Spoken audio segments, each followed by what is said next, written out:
Hi, Stephen Bones again. I just want to chat about The Slight Edge by Jeff Olson, and he talks about quantum leaps within one of his chapters, and he draws the analogy of when the news said one small step for mankind in 1969 when Neil Armstrong first stepped onto the moon. But if you think about it, that wasn't a small step, that was an absolute giant leap. And it made the news, and it's been deeply ingrained in the news and in history for all of time, that landing on the moon and the small step.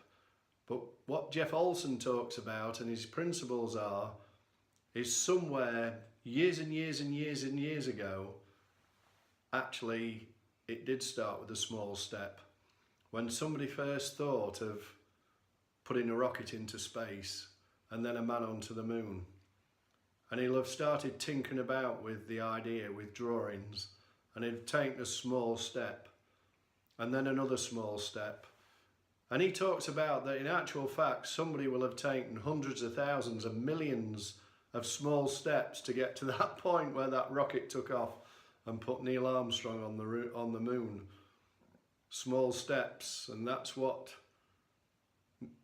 Jeff Olson talks about, the curve, the positive or the negative. And somebody had the thought, and it went along and it went along, and then it just took off as the small steps started coming together and the technology started coming together. And then all of a sudden, many, many, many, many years later, and we won't even know who started tinkering with those ideas and those steps along the way. All we'll remember is Neil Armstrong. So food for thought. I think that's fascinating stuff. So comment, share. Love to talk to you about it. Thanks for listening. Stephen Bones.